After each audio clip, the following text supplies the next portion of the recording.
Hey everyone, I'm Ingrid Ahumada. Hello folks, I'm Rick Meekins. Join us for the next half hour on Aepiphanni Off the Cuff, where we will discuss what's going on in the entrepreneur community.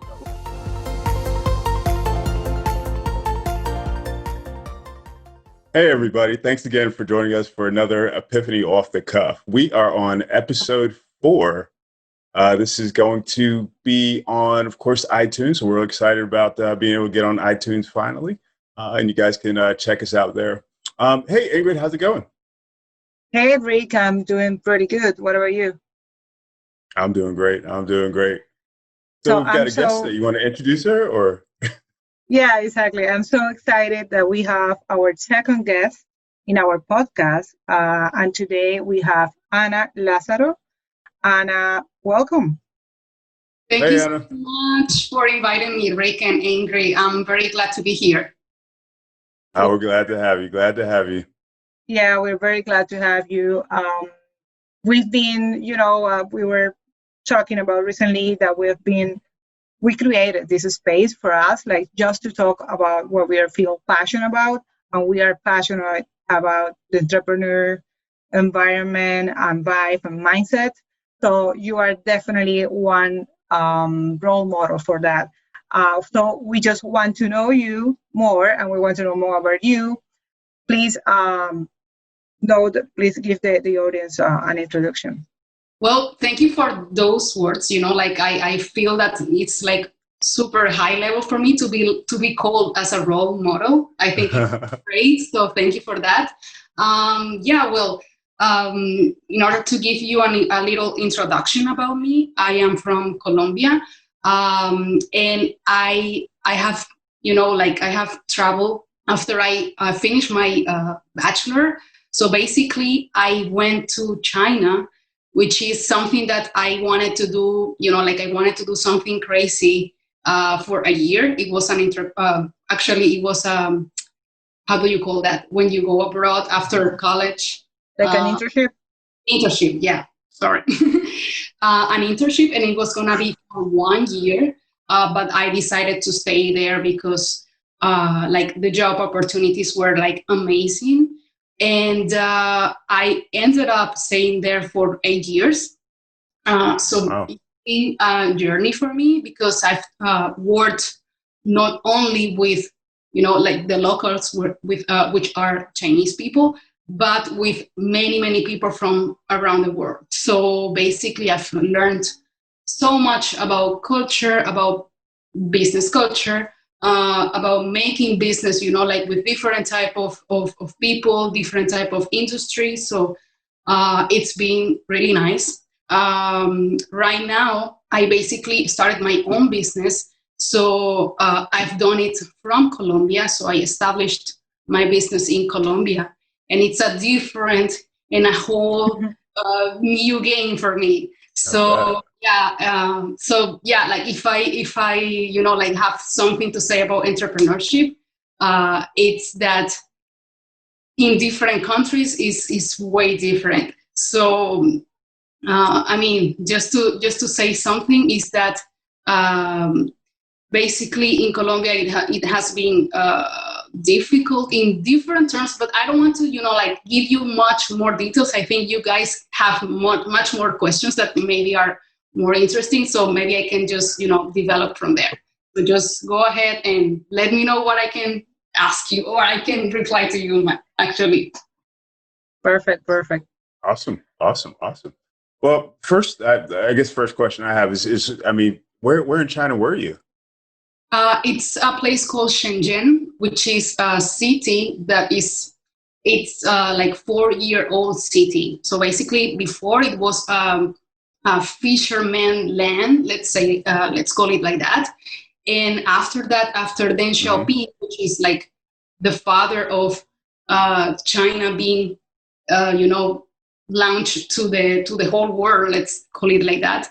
After he established this territory as the door to be open for business internationally, this land has become something that is like the Silicon Valley for China, for Asia, actually. So basically, it's a 4-year-old city, but it's super international. And it's And like modern. to Hong Kong. It's like you cross like a bridge, and then you are in Hong Kong. Oh wow! And it's like really tech driven, right? Like really tech driven and modern type of Yes, vibe. you have like all the technology available for you. I can, like I can express myself just telling you that it's been 3 years since I last used cash, for example. We have something called WeChat, which is something like Apple Pay, Facebook, Twitter, everything in one place. Together. Yes. And basically, you can do everything with that. And I have been paying with my phone since 3 years, like I said. And also, like it touches like all levels of the economy, from the CEO, saying something, sharing something, some quote or something, to the guy who pulls, like Trailer or something like the little truck with fruits in the back, like the QR code, and you can just scan and you can pay the guy. So that's cool. Definitely something that is really convenient for everyone. And that's why I love being in China. And yeah, I miss it. Actually, I am in my hometown in Colombia, so it's so painful in some way. little change there, huh? Yeah, like doors, the frontiers are opening soon, so yeah, I can't wait to go back. And also, like, I mean, because at the end that's my second home, so I miss it as well as being in Colombia. So yeah. So I just want to give people a little bit of background here. Talk us, please, about your hometown and how is it? I mean, what's, for example, the population in the country? How is the proportion, for example, based in the differences between the cities in the country? Like so people can understand better about that. You know what, Ingrid? I never remember what's the population of my hometown. It's like it has to be like, it's like Santa Marta. It's like 500,000 people. Less than that. Less. Okay. So basically, it's like a really small town in the north part of Colombia, and we are surrounded by the Caribbean Sea, and also we have a desert. So this is a very beautiful place. And actually, I can, I can talk also about my entrepreneurship while I'm talking about my hometown. Mm-hmm. This is a place where it's a place where in Colombia where there are many indigenous communities. So basically, my entrepreneurship is linked with that. I'm working with the indigenous communities who made handbags. Cool. Made by hand, of course, and this is something that they have been doing for like all their life. Like there is a millenary community. So I'm working with them. We designed together the bags, and basically, like with this first, let's say, batch of my entrepreneurship, I am I'm super proud of saying that I have helped 20 families to to do the handbags, and I'm currently selling them through my website. So yeah, basically the hometown where I am is very small. Not so many people can have the chance to go out, to go abroad even. Actually, I didn't have the chance to go abroad after I finished my bachelor, which was international business. Like I've never gone out. So yeah, it's a very small town. We are very, like in our business here.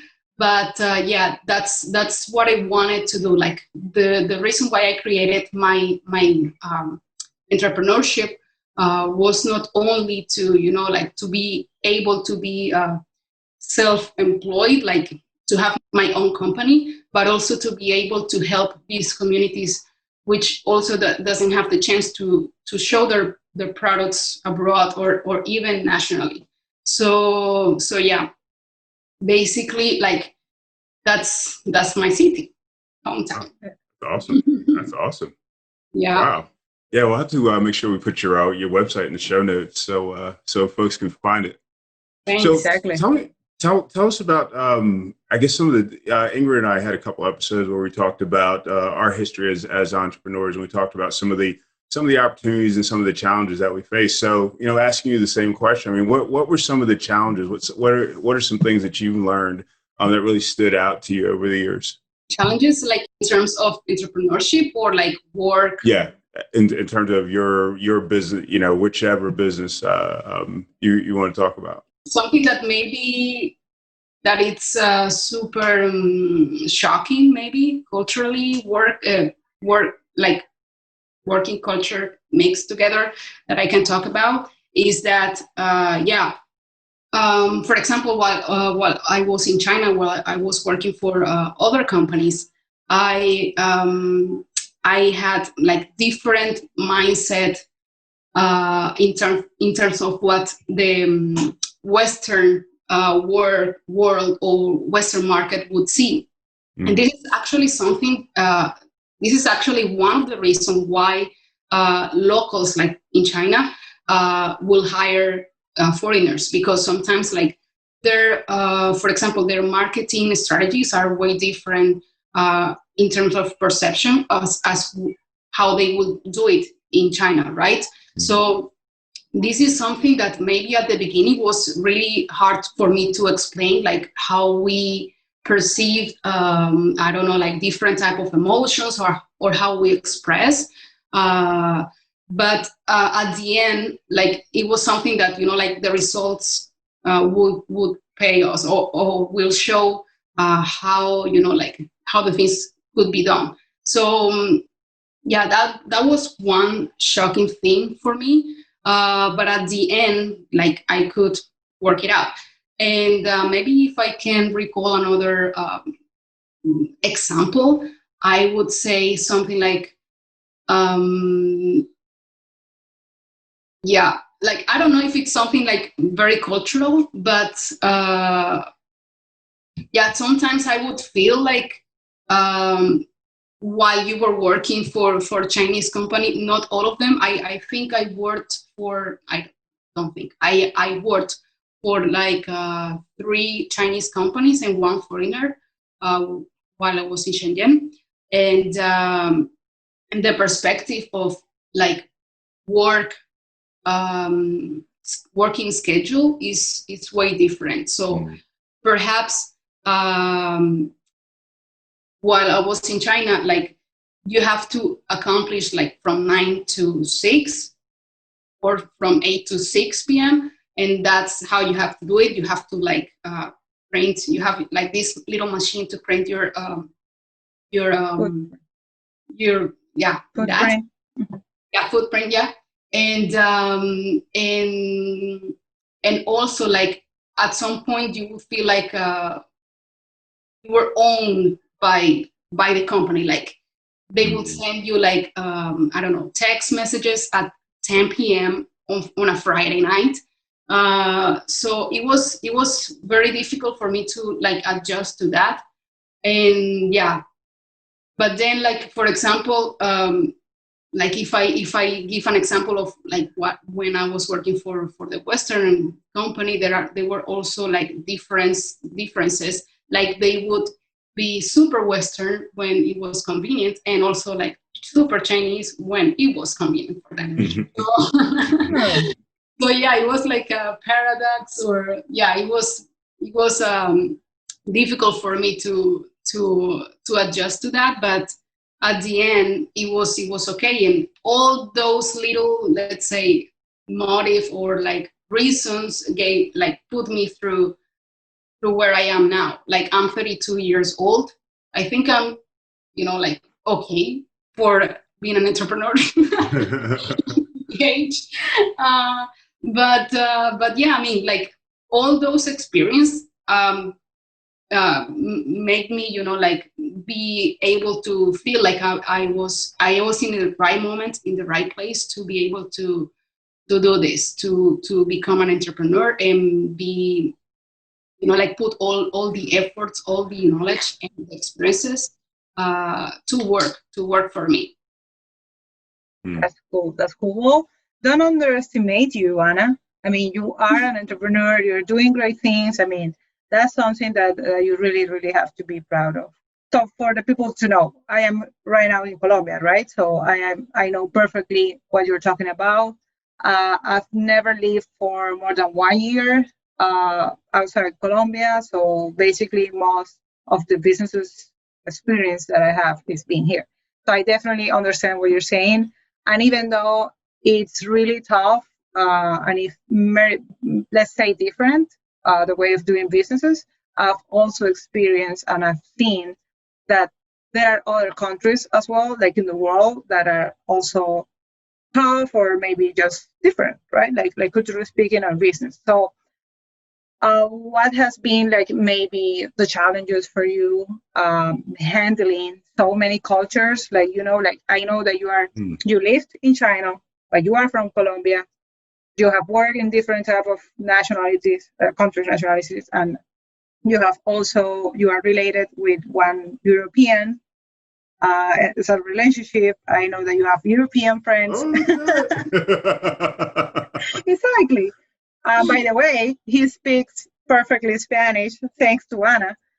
So yeah, I mean, you have been like in those different type of cultures and countries. What do you think have been for you the challenges? What are maybe the best practices that you have found? If you can talk about it. Personally, being able to have like multicultural friends is amazing. Like it's really cool to be able to interact with so many nationalities, to be able to see like what makes them happy, what are their like their customs. All these type of things is very interesting for me. And but on the other side, like when we talk about business, it's not that different, let's say, because I mean, I think when like there is a common sense or like a common business language, let's say, and like for Westerns, it's very like standard, let's say. Like if I may, I can make a comparison between like Westerns and like, for example, Chinese type of business. Like when you do business with Chinese people, like what is very important for Chinese people is to make friends with the person and then talk about business. For us in a Western culture, it can be taken or mistaken for like, you're wasting my time. Like, I just want to get to the point. Just let's stop business and then like let's see if we can have like a relationship after, like a friendly relationship. But yeah, that's like the main difference between the two worlds. So like if I talk only about like Western, like I said, it's very common, very let's say normal the way you do business. But yeah, like there are differences in cultures. Like the one that I can highlight the most is when I worked for this company where we were manufacturing LED displays, not the ones that like the big TVs. No, these were like the big LED screens that you see like on top of buildings or like on concerts stuff. So my market, like my responsibility was Spain and all Latin America. So basically, I was able to travel to Spain and also like visit other countries here. And well, like in Spain, it's very formal, very like let's meet in the office. Let's like I would introduce the product.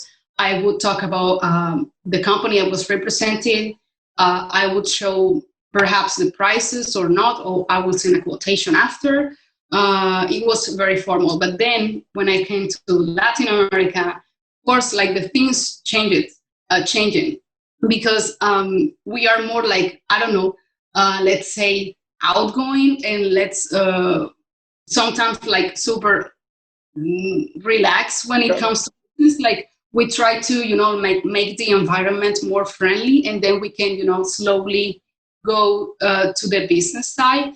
And yeah, but at the end, you have to also feel the customer, feel the environment of the actual meeting, and then you can manage how you are going to tackle the customer. So you kind of had to be like a chameleon type of personality. Well, I have my alter ego, and I will choose in the meeting. I will, choose to bring Ana super Exactly. super friendly. Yeah. Like the chameleon. Yeah. Like it's different depending on the feeling on the person you are talking to. I didn't have the chance to like speak with other like or to make a business with non Spanish speakers markets, let's say. I only like had the chance to like talk to people when we were like in exhibitions, for example, in Netherlands. I would speak with people from Sweden, people from Switzerland, all this stuff, like countries where it's like a super serious country, and like I believe they are.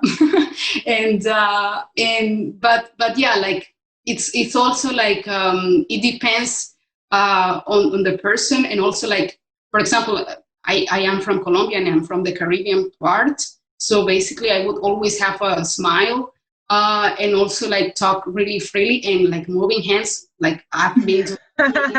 Yeah. So yeah, I mean, you also like bring some of your personality to the table, and it helps to like ease the conversation and like the business side of the meeting. Yeah. Cool. Yeah. I know that you talked about the bag business. Was there another business that you've started, or other businesses that you've started and run? Bad business? You were telling us about the indigenous people who were making the bags. Oh, okay. Yeah. Well, you asked me if I started like a different business before. Yeah, any other businesses? Yeah. Yeah, well, I tried before, because I was, I worked after I came to China, and I did my internship, which was to like be a language teacher, an English teacher for this like 100 staff in this giant hotel. I was community manager, so I was in charge of like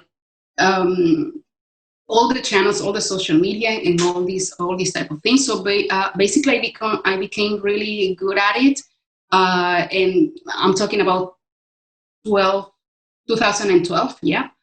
And like there is when like all the social media were like kind of like coming up, and like all these advertisement were like like very strong. So basically, I tried to start a business as an agency, as a marketing agency. So I made a portfolio, and I reached some people here in my country while I was in China. And at the beginning, it was great. Actually, I not only reached people from my country, because I mean, at the end, you kind of like reach to your friends and family first, right? So I reached my friends who had businesses at that time, and I also reached some other people who were in China. One of them contacted me, and it was actually something that I was not like planning, or I didn't know him that well to be able to be recommended, but they recommended me to this competitor for GoPro. So this is a sport camera, right? And they were looking for somebody, like an agency that could run also their social media. So I started to work with them while I was working a full-time job. So I was running this agency with my sisters, running them because, but at the end it didn't. Well, that's another topic that I will develop later. But what I did is that I worked with them really, really well.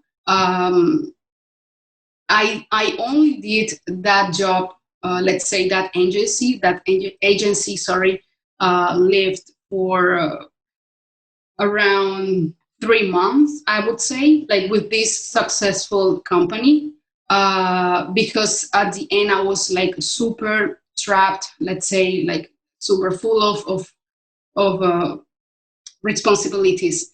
So like in the middle of that job, let's say of that work with this company, I had to travel. I have to do a business trip, and it went crazy with my working schedule, with jet lag, all these type of things that, like when you travel, when you leave your desk. So basically, yes, that's something. So at the end, it didn't survive, not only because I was not able to run this agency because of so many responsibilities, but also because, like I had a group that I mentioned before, like my sisters. My sisters are very good at their jobs, but at that time they were also like in their college, so they were not able to help me, to support me so much. So at the end, I didn't actually tell them like I cannot do this anymore. They actually told me, we want you here. We want you to work for us like full time. And I didn't take that job, or I didn't take that offer, because first, of course, like I didn't want to, be, I wanted to be independent. And second, of course, like I was in a full-time job, which they didn't know about. And I was being paid more there. So at the end, I had to, let's say, like finish that agency, because I couldn't have my like I proved basically that I couldn't do it alone, and that I was not having that support, and I didn't want to trust another person to help me with that. So yeah, that was one successful, unsuccessful first start of my entrepreneurship journey. Wow, that's quite the journey. Yeah, but it was very interesting. It was, I mean, I made some money, and I was actually proud that I actually tried. So that was a very big lesson for me, and I knew that after, like, if I wanted to do it again, if I wanted to do something by myself, I had to have all the resources and the time, and had to have like everything done and properly planned before, like going deep into those waters. Yeah. That's interesting that you say that, Anna, because when you hear about entrepreneurship, it's like a lot of it's like different theories and different rules, as you were saying, like quotes, because there are no rules for it. Someone says, like, for example, let's just start with when you are in a full-time job, and that works for some people, but for other ones it doesn't work at all. So they prefer just to focus on that 100% as a full-time job. So I guess like from what you're saying, it is a really personal experience for all of us, right? When we decided, and it depends on which work for us, for the person. So definitely please share all the social media accounts for your business, your website, because we are going to be happy to share it in our social accounts. We are starting in this journey as well, but we have been like having some followers, so we are happy to share with your business as well. So now we have 3 questions for you, and you are going to answer with the top that comes to your yeah. mind? Yeah. So first, if you could go to the past, what year or what age you would like to go and why? Does it okay? Because I have to do it like super fast. I think Don't think too much. yeah, I think I would definitely go to where like Steve Jobs started, like in his garage. I think that would be super nice to see, like to be able to peek, just to see like all the mess like in the desk and all these type of like uh, gadgets and everything that he was working with Wozniak. So I think I don't come from like a tech industry or something like that, but I love the fact that like when you, like that feeling when you are building something from scratch. Mm-hmm. That's something like really like makes me like goosebumps. So I really love that. I would go definitely to that place. And you would go and ask Steve for a job. Hey, I trust your product. Hire me. Definitely sales guy. I mean, definitely. Even though like he was already amazing at marketing skills and at selling, because that's what he learned from his dad. I mean, I think I would like just I would just be like 100% available for you. I would say that to him. Yeah, exactly. Talk it up, like to learn everything from him.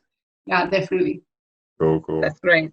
If you could be a movie character that you may or may not relate to, who would it be, and what's a line that that person might be known for?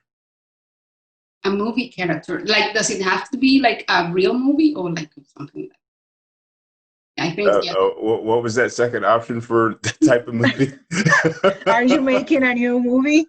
If I can be a movie character, can you repeat that question again? Sorry. If you could be a movie character, a character in a movie, who would that character be, and why? Hey, I think the Iron Lady. The Iron Lady. Yeah, I am super moved by like like female, like in power. Mm-hmm. So I think that I would be that person, and I would love to have like all these values in the character. I think I already have the character.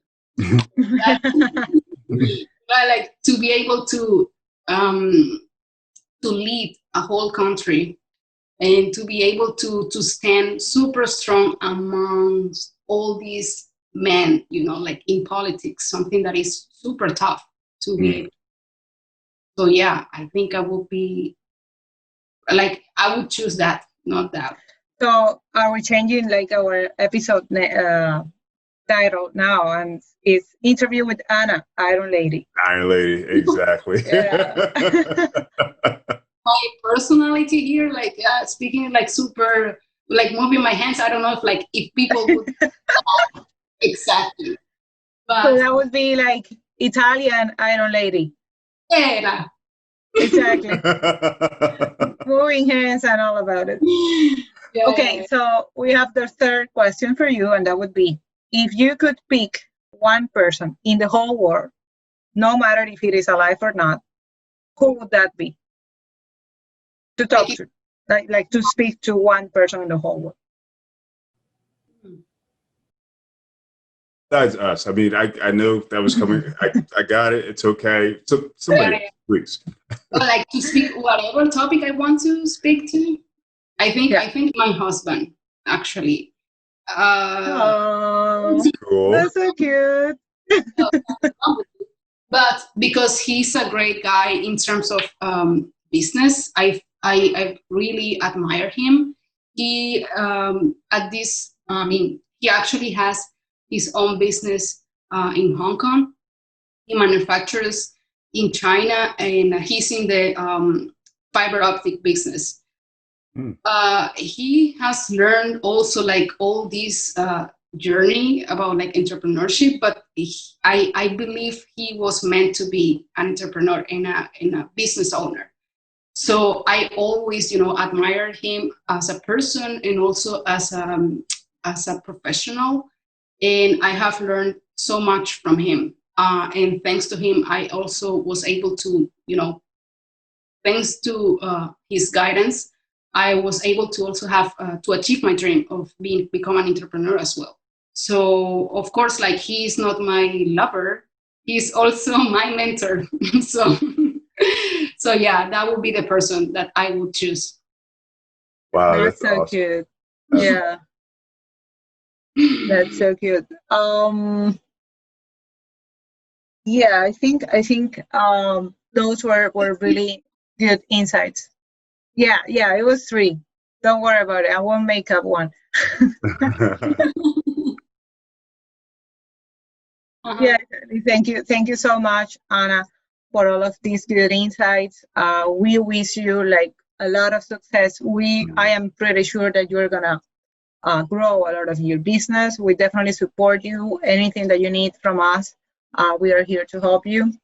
And Rick, Oh, absolutely. And don't forget to listen to the show, because there's lots of great stuff on the show too. Yeah, I mean, you guys should send me also the link to be able to like follow you on iTunes or like other platforms that you guys have. And yeah, before before closing this like meeting, I want to also say thank you for inviting me. It means a lot to me to be able to also share my story with other people. And yeah, like, if anyone also have like other questions, like they want to contact me after this to ask me more questions, like, I'm available in my social media platforms as well. Like, you can find me on LinkedIn as Ana Karina Lázaro.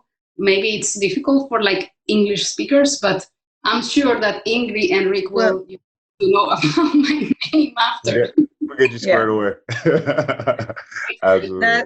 That's cool. Maybe we have a material for another episode, like how to do business abroad. So something like that. I like that. Cool.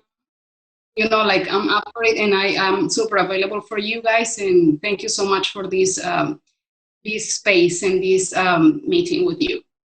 You are welcome. You are welcome. Well, I guess that wraps it up for today. Ana, again, we loved having you. Ingrid, want to say goodbye? Yeah, thank you so much, Ana, for being here, and thank you all of you for listening to our 4th episode. Please don't forget to subscribe and to leave your comment and your like and your love. And follow us at Aepiphanni. Thank you, guys. All right, guys. Have a good one. See you next one. Bye. Okay, so thank you so much, Ana. That was really great. You're thirsty now. Yeah. Waiting here, like. Yeah, I can bet. I bet that's really a hot city too. Turn off the AC because I knew that the sound would, like, interfere with the quality. So yeah. Anyways, it was really good. I mean, I hope that I don't, or like I didn't provide it with like super long replies and all these things, or like. No, you were great. You were fine. You were great. You were interesting. Okay, cool.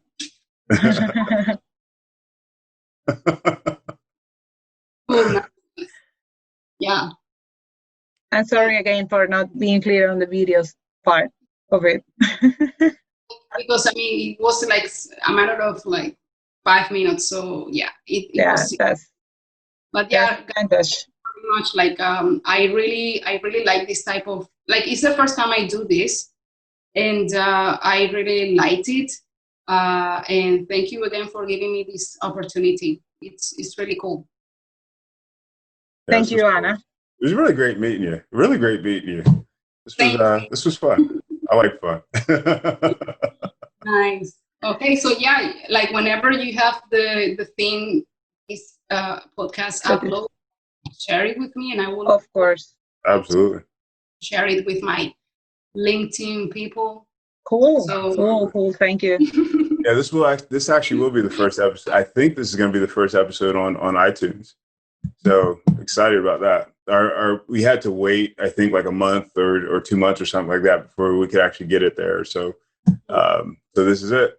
Okay. Congratulations. Okay. Thank you, guys. Thank you, and have a good one, guys. All right, guys. Take care. Thank you again. Bye. Well, everyone, thanks for listening to the show. We hope that you've enjoyed it. We would love to hear your feedback or review. If you loved it, drop us a line. Let us know what business topics are on your mind. We'll make sure to talk about it in an upcoming episode. If you have any questions or you would like to be featured on the show, message us on social. You can find us on Instagram, Facebook, and Twitter at Aepiphanni. We'd love to hear from you. Thanks again for listening. We look forward to seeing you next time on Epiphany Off the Cuff.